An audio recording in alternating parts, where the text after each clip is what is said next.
Hello everyone, this is my new chapter that I have presented for you. Here the class 9 physics chapter 1 is to learn, and here we are talking about the chapter motion. So this is very important chapter of your class, and here I am talking about some concept that are introduction of the chapter we will discuss.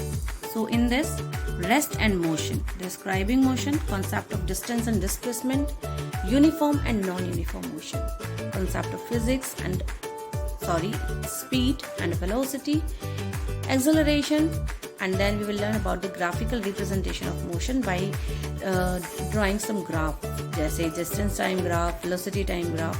In this chapter we are only learned about the concept, and next session I will tell you how to draw the graph and how to do the numericals based on this topic. तो हम numericals करेंगे, graph को draw करना सीखेंगे, और अभी फिलहाल हम सिर्फ और सिर्फ हम थ्योरी पे ध्यान देने वाले हैं. ओके, चलो let's start. So first, rest and motion. How can we say any object is at rest or and in motion? So here are some definitions and I will tell you the main concept. Beta, whenever anything is standing, like me and you, we are standing at the same place and not moving for the further timing is going on, but we are still standing there. तो अगर हम सिर्फ एक ही जगह पर खड़े हुए हैं, हमारा कोई पोजीशन चेंज नहीं हो रहा है, तो हम बोल सकते हैं कि we are at rest. If we are changing the position with respect to time or any other surrounding या reference point, तो we can say that the position is changing, then we are in motion. Okay, so here the point is reference point. That is very important because we have to take any point through which we can say कि भाई हमारा जो distance है वो हमने cover किया है, position हमने change किया है with respect to time या with respect to that reference point. तो रेफरेंस पॉइंट कुछ भी हो सकता है. यहाँ पे जो मैंने लिखा है डेफिनेशन है जो आपको अच्छे से पढ़ के लर्न करनी होती है. एग्जामिनेशन में हमको लिखना होता है बच्चों, तो हमें वो लर्न होनी चाहिए, लेकिन हमें फिलहाल समझना भी है. तो a body is said to be in motion when its position changes continuously with respect to a stationary object taken as reference point. तो जैसे आप अपने घर से चले हो स्कूल के लिए और आप स्कूल तक जाने के लिए चले हो, तो आप बताओगे ना कि मैं अब अपने घर से हाफ किलोमीटर या आधा किलोमीटर आगे आ चुका हूँ. Any reference point is there, so this is what, this is your house. तो आप उस हाउस को रेफरेंस पॉइंट ले रहे हो. अगर आप बताओगे कि अब मैं बस 100 कदम की दूरी पर हूँ अपने स्कूल से, तो यहाँ पे आपने रेफरेंस पॉइंट क्या लिया, स्कूल. तो आप अपने मोशन को डिस्क्राइब करने के लिए एक पॉइंट की हेल्प ले रहे हो जिसको हम बोल रहे हैं रेफरेंस पॉइंट. ठीक है, अब एक और कॉन्सेप्ट आते हैं कि रेस्ट और मोशन रिलेटिव है. Yes, they both are relative. इसको हम समझते हैं ऐसे कि मान लो कि आप खड़े हुए हो एक जगह पर और आप देख रहे हो कि आपके सामने से एक बस जा रही है. उस बस में कई सारे लोग बैठे हुए हैं. ठीक है, अब उनमें से एक पर्सन है जिसको आपने देखा, तो बस के साथ साथ वो मूव कर रहा है. यस, कर रहा है. तो आपके रेस्पेक्ट में वो पर्सन मूव कर रहा है.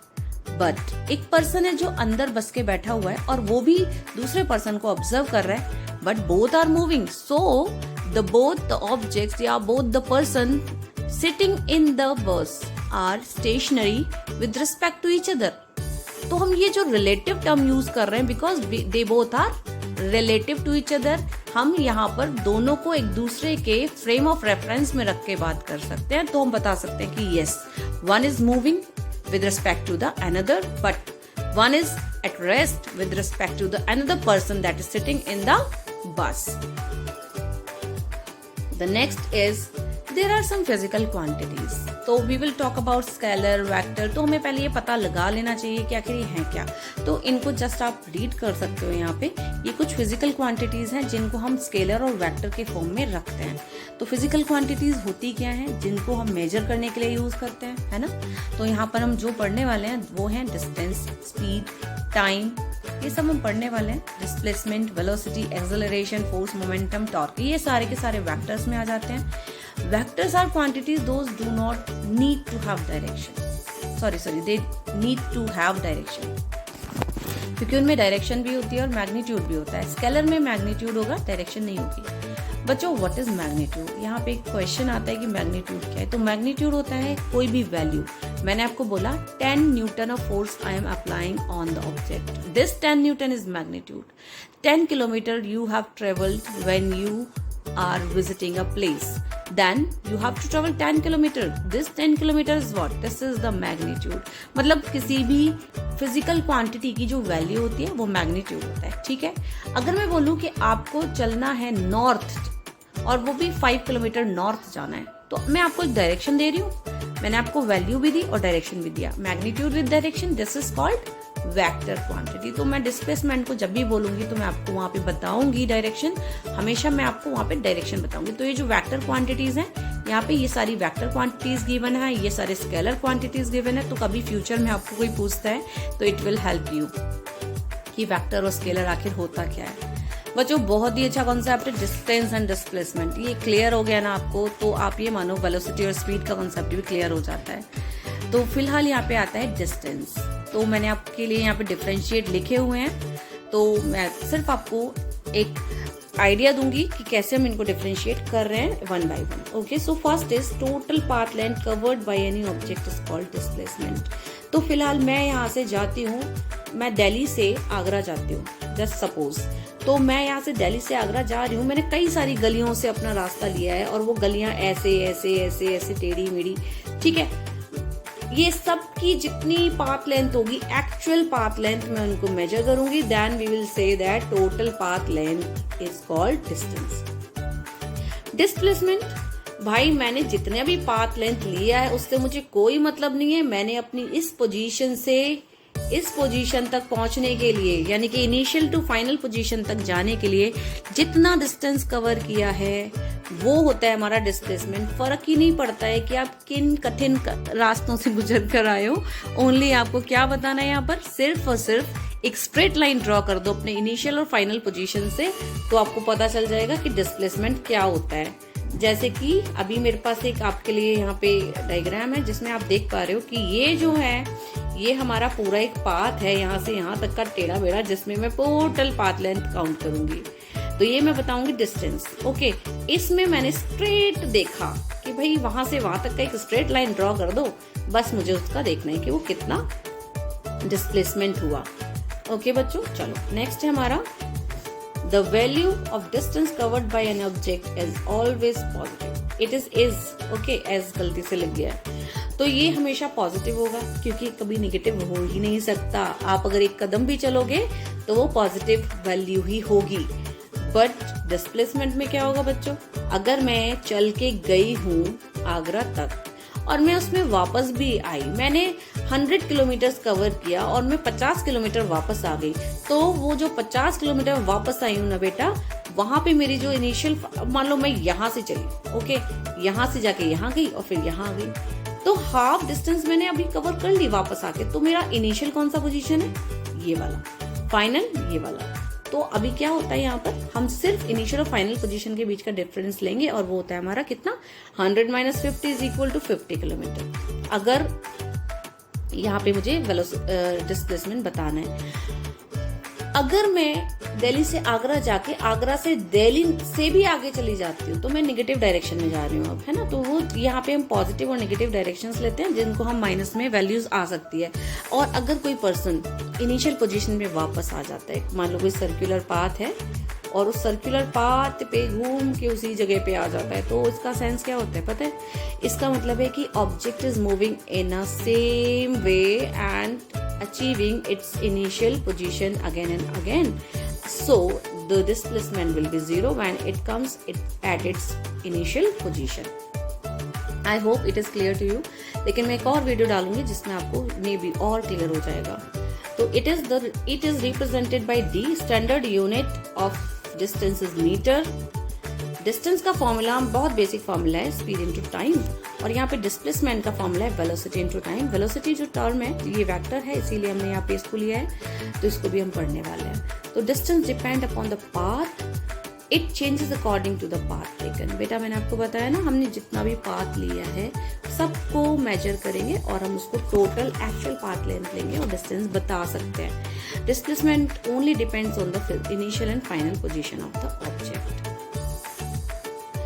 Okay, now next concept, uniform and non uniform motion.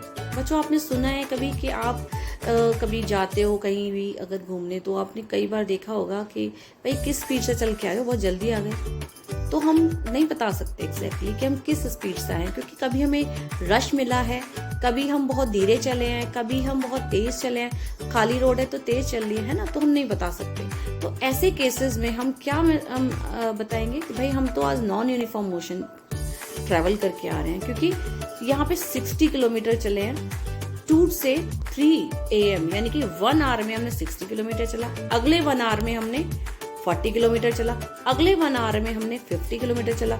So this is all because our road is not clear. So हमें बार बार अपनी स्पीड को चेंज करना पड़ेगा। पोजीशन हमारी जो चेंज हो रही है वो अलग अलग होगी, हर घंटे में हमने अलग डिस्टेंस ट्रेवल करी है। तो ये हमारा होता है non uniform motion. Uniform motion कैसा होगा बच्चों? When we travel equal distances in equal interval of time, you can see that 40 kilometers traveled in 1 hour. Again 40 kilometers is traveled in next 1 hour.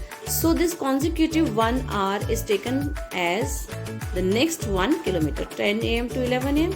Okay, so this will go on in the uniform motion. So here the definition of uniform and non-uniform motion is given. If any object covers equal distances in equal intervals of time is said to be in uniform motion. ये जो motion है ये uniform होगा. If an object covers unequal distances in equal intervals of time, this type of motion is said to be non-uniform motion.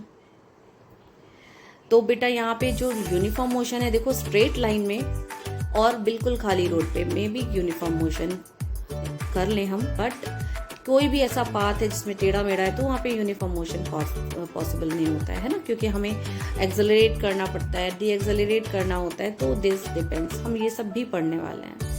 Okay बच्चों, हमने पढ़ लिया distance and displacement. अब हम आ जाते हैं स्पीड एंड वेलोसिटी पे। डिस्टेंस के अकॉर्डिंग ही डिस्प्लेसमेंट होगा और डिस्प्लेसमेंट के अकॉर्डिंग हमारी वेलोसिटी होगी। तो काफी चीजें सेम होंगी, तो वो हम ध्यान में रखते हुए इसको पढ़ने वाले हैं। तो first is definition, that is rate at which an object covers distance. Speed is what? Distance को हम जिस रेट से कवर कर रहे हैं, तो हम इसको ऐसे भी बोल सकते हैं, rate of change of position of the object. ठीक है, okay. Velocity is with direction, so distance and direction. तो हम जितना distance travel कर रहे हैं with direction, that is known as velocity. Okay, चलो, तो इसके according this will be scalar because it has only magnitude, not direction, but it will be vector because it has magnitude and direction. Now formula, speed is equal to distance upon time, and here velocity is equal to displacement upon time. यहाँ पे displacement upon time होगा because it depends on the particular direction and the unit of the both will be meter per second. Can it be zero? No. Speed कभी zero नहीं होगा। आपने देखा ये formula क्या है बेटा? Distance upon time. तो डिस्टेंस कभी जीरो नहीं होता, तो हमारा स्पीड भी जीरो नहीं होगा। But displacement upon time could be zero, negative, positive हो सकता है। अब इसके एग्जाम्पल दे सकते हैं, car moving at 60 kilometre per hour, और ये जो 60 किलोमीटर पर आवर है, it will continue with the 60 kilometre पर our up to the last point. It will be considered as कि भाई इसने तो यूनिफॉर्म मोशन ट्रेवल किया है, यानी कि यूनिफॉर्मली मूव कर रही है। If a car is moving 60 kilometre per hour toward the north, तो ये यूनिफॉर्म है, लेकिन इसमें डायरेक्शन भी है, तो मैग्नीट्यूड और डायरेक्शन दोनों है इसमें, तो it is known as velocity. Okay, here over the picture you can see that this screen is showing distance time graph when object is in uniform motion. Beta, this motion is uniform. Here we can see that the line that is showing the slope, it is uniform motion of the object. So if I draw lines to show you time, see this line, this line,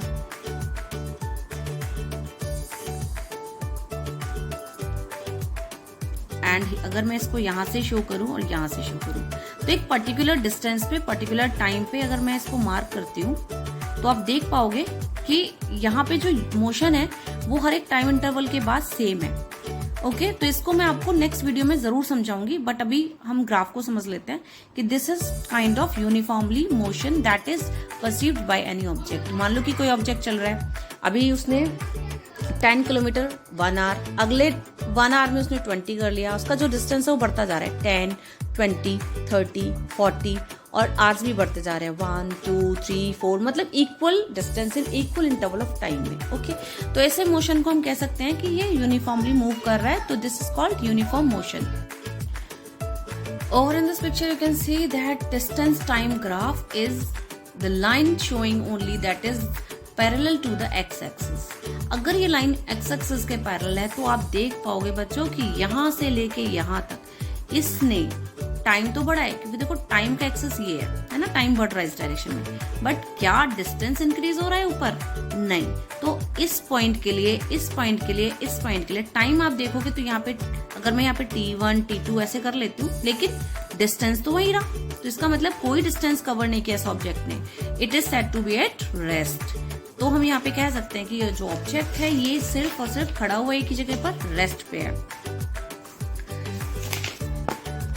next है this is distance time graph when the body is in non uniform motion और so this object is showing non uniform motion, लेकिन इसमें acceleration है बच्चों, क्योंकि कुछ acceleration उसने यहाँ पे शो किया है। तो एक्सेलरेशन जैसे कभी कार ड्राइव कर रहे हैं हम, तो क्या होता है उसमें कि हम स्पीड देते हैं उसको, है ना, थोड़ा सा एक्सेलरेटर दबाते हैं तो उससे हमारी स्पीड बढ़ जाती है। तो यूनिफॉर्मली अगर हम स्पीड बढ़ा रहे हैं तो that is kind of distance time graph. तो हम ऐसे ग्राफ को यहाँ पर शो कर सकते हैं कि भाई हमारा यूनिफॉर्मली एक्सेलरेटेड ऑब्जेक्ट है, तो हम इसको यहाँ पर शो कर रहे हैं। ओके, तो नेक्स्ट में आप देख पा रहे हो कि different type of graphs are there. So first we have discussed about the stationary body, है ना। तो यहाँ पे जो स्लोप है आप देख पा रहे हो, स्लोप नहीं है, देखो स्ट्रेट लाइन है बिल्कुल एक्स एक्सिस के पैरेलल। तो यहाँ से इसके साथ में 0 एंगल बनाएगा। ये जो यहाँ एंगल बन रहा है ये स्लोप आपको दिख रहा है। तो this is what, this is non uniform motion, या फिर हम इसको कह सकते हैं uniformly accelerated motion. This one uniformly accelerated motion, यहाँ पे ये यूनिफॉर्म मोशन शो कर रहा है।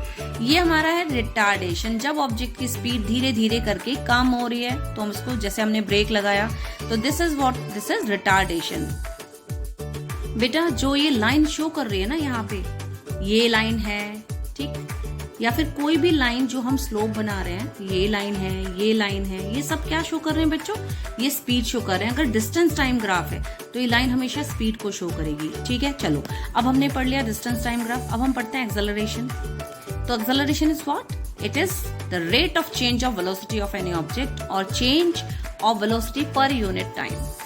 तो ऐसा unit of is metre per second, क्योंकि इसका फॉर्मूला आप देख पा रहे हो कितना क्या है, वेलोसिटी अपॉन टाइम, तो वेलोसिटी मीटर पर सेकेंड होता है। तो metre per second upon second, तो मीटर पर सेकेंड स्क्वायर हो जाएगा, ठीक है। यहाँ पे v is final velocity, u is initial velocity, और ये हमारा जो है ये इक्वेशन ऑफ मोशन है, जिसको हम नेक्स्ट वीडियो में जरूर पढ़ेंगे। तो इक्वेशन ऑफ मोशन से कई सारे हमारे न्यूमेरिकल्स निकलते हैं, तो हम इनको पढ़ने वाले हैं बच्चों, है ना। तो ध्यान से न्यूमेरिकल्स वाला आप जरूर देखना वीडियो, जो मैं इसमें लिंक भी अटैच कर दूंगी। नेक्स्ट आता है हमारा नाउ। अब हम वेलोसिटी टाइम ग्राफ को देखते हैं। तो वेलोसिटी टाइम ग्राफ में आपको दिख रहा है, अब ये जो स्ट्रेट लाइन है बच्चों, ये वेलोसिटी शो कर रहा है। यहाँ पे कोई भी मिसकंसेप्शन जरूरत नहीं है करने की, क्योंकि वेलोसिटी टाइम के साथ में इंक्रीज नहीं हो रही है। तो इंक्रीज नहीं हो रही है मतलब अगर कोई 40 किलोमीटर पर आवर की स्पीड से चल रहा है तो वो 40 किलोमीटर पर आवर की स्पीड से ही चलता रहेगा। तो ये जो टाइम है, यहाँ पे टाइम जो वो इंक्रीज हो रहा है, बट वेलोसिटी उसकी सेम है। तो यहाँ पे ये स्टेशनरी ऑब्जेक्ट के लिए नहीं है। ये क्या है बेटा, ये यूनिफॉर्म मोशन शो कर रहा है, यूनिफॉर्म वेलोसिटी शो कर रहा है, ठीक है। कोई भी इसमें कॉन्सेप्ट अनक्लियर नहीं होना चाहिए, बहुत ध्यान से आप लोग पढ़ेंगे ये। हमारा नेक्स्ट आता है, अब फिर से वेलोसिटी टाइम ग्राफ है और इसमें जो ये लाइन शो कर रही है, क्या शो कर रही है, एक्सेलरेशन शो कर रही है।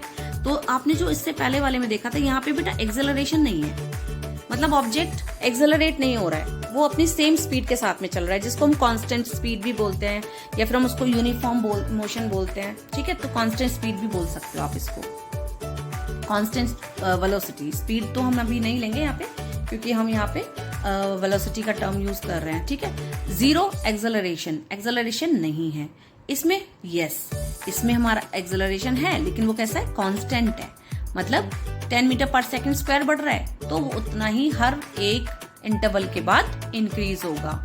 ठीक, तो यहाँ पे आपका ये जो लाइन शो कर रही है, क्या शो कर रही है बच्चों, ये हमारा बता रहा है एक्सेलरेशन। अच्छा, अगर मैं यहाँ पे एक लाइन ड्रॉ कर दूं और मैं आपको पूछूं कि बेटा एरिया ऑक्यूपाइड, यहाँ पे ये जो एरिया ऑक्यूपाई किया है ये क्या शो करेगा, पता है आपको? यस, ये शो करेगा अगर मैं ये वाली लाइन यहाँ और ये वाली लाइन यहाँ से मेजर करूं, तो आप पता कर पा रहे हो ना बच्चों, ये जो डिफरेंस है क्या है, ये वेलोसिटी है, राइट? ये वेलोसिटी है और ये वाला हमारा क्या है, टाइम है, तो ये v है और ये वाला हमारा t है। तो आप देख पा रहे हो कि जो टाइम है हमारा, और टाइम और वेलोसिटी मल्टीप्लाई करेंगे तो क्या आ जाता है हमारा, डिस्टेंस। क्या आ जाता है हमारा, डिस्टेंस। तो ये जो भी हमारा यहाँ पे मैंने आपको करके दिया है, ये शेडेड रीजन, ये हमारा क्या शो करेगा, डिस्टेंस। तो area occupied in below the velocity time graph will show distance. ठीक है, जितना भी उसने डिस्टेंस कवर किया है इस पर्टिकुलर यहाँ से यहाँ तक के लिए, टाइम के लिए, हम यहाँ पे दोनों हम क्या ले रहे हैं, टाइम ले रहे हैं। ठीक है, ओके, अब हम आ जाते हैं अपना नेक्स्ट पे, तो वो है हमारा कि the distance travelled by A uniformly accelerated body in a certain interval of time is given by the area under the velocity time graph. तो यहाँ पे जो मैंने भी आपको एरिया बताया था वो डिस्टेंस को बताएगा। क्लियर है बच्चों सबको? ये कोई भी अगर आपको क्वेरी है, मैंने आपको बताया, आप मेरे को मैसेज करिएगा, I will definitely resolve that. और कभी मैं ऑनलाइन सेशन ऐसे भी ले सकती हूँ अगर आप बोलेंगे तो। नेक्स्ट है हमारा, इसमें हम देख पा रहे हैं constant speed, uniform acceleration, non uniform acceleration. जब हमारे पता ही नहीं है, हम कंटिन्यूअसली मूव तो कर रहे हैं और उसमें हमारा जो एक्सेलरेशन है वो बढ़ता जा रहा है और नॉन यूनिफॉर्म टाइप से बढ़ रहा है। यहाँ पे हमारा नॉन यूनिफॉर्म रिटार्डेशन, जब हमारी स्पीड कम हो रही है और हम ब्रेक लगा रहे हैं तो हमारा कुछ ऐसा सा ग्राफ बनेगा जब हमारा रिटार्डेशन यानी कि निगेटिव एक्सेलरेशन होगा उस टाइम पे। Okay, so here the next slide is on displacement, velocity and acceleration. So you can see displacement, यहाँ पर आपको शो हो रहा है डिस्प्लेसमेंट, यानी कि हम यहाँ पर रेस्ट पे है कोई भी ऑब्जेक्ट, है ना, तो एक्स इज कॉन्स्टेंट, यहाँ पे एक्स इज नॉट कॉन्स्टेंट क्योंकि पोजीशन टाइम ग्राफ है ये बेटा।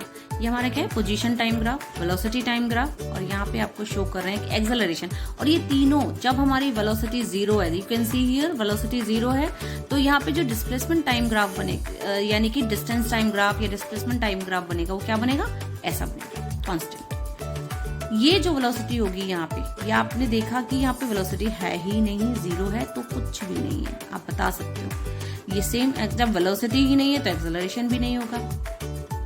मोशन विद कांस्टेंट वेलोसिटी, कोई भी ऑब्जेक्ट है जो कांस्टेंट वेलोसिटी के साथ चल रहा है तो आप पोजीशन टाइम ग्राफ बनाओगे तो बेटा ऐसा बनेगा। हम डिस्कस कर चुके हैं, मैं आपको तीनों में कंपैरिजन इसलिए दिखा रही हूँ so that you can compare all the three graphs की कैसे होते हैं। वैसे एक्सेलरेशन टाइम ग्राफ आपके में नहीं है, but still I am showing you कि अगर कभी आप पढ़ोगे 11th में तो एटलीस्ट आप समझ जाओ। हम सिर्फ ये और ये दो distance time graph and velocity time graph discuss करेंगे 9th में, ठीक है। कांस्टेंट स्पीड अगर है, कांस्टेंट एक्सेलरेशन है, कांस्टेंट स्पीड तो ये हमारी कांस्टेंट वेलोसिटी है ना, अगर उनमें कांस्टेंटली एक्सेलरेशन हो रहा है तो कर्व्ड लाइन होगी, हमेशा याद रखना। लेकिन वेलोसिटी में एक्सेलरेशन होगा और यूनिफॉर्म होगा तो वो स्ट्रेट लाइन होगी और स्लोप्ड होगी। यहाँ से ये टी यानी कि टाइम एक्सिस से या एक्स एक्सिस से उसका कोई ना कोई एंगल बन रहा होगा। ओके, अब अगर डी एसेलरेशन का मतलब यानी कि यहाँ पे अगर रिटार्डेशन हो रहा है बेटा, तो लास्ट वाला जो आपको शो हो रहा है ग्राफ, दैट इज रिटार्डेशन, मतलब ऑब्जेक्ट की स्पीड कम हो रही है, ये यूनिफॉर्मली कम हो रही है और यहाँ पे जो आप देख पा रहे हो वेलोसिटी टाइम ग्राफ है, तो यहाँ पे जो एक्सेलरेशन है वो यूनिफॉर्मली घट रहा है, यानी कि कम हो रहा है। ये हमारा तब होगा जब हम ब्रेक लगाएंगे। ठीक है, आई होप बेटा आपको ये सारे के सारे स्लाइड्स या जितनी भी इंफॉर्मेशन है बहुत इंपॉर्टेंट है, आपको हेल्पफुल रहेगी। और अगर आपको ऐसा लगता है कि these all are important and helpful for you, तो इस चैनल को सब्सक्राइब कीजिए, लाइक कीजिए, and thank you all for watching this video. Have a good luck for your future.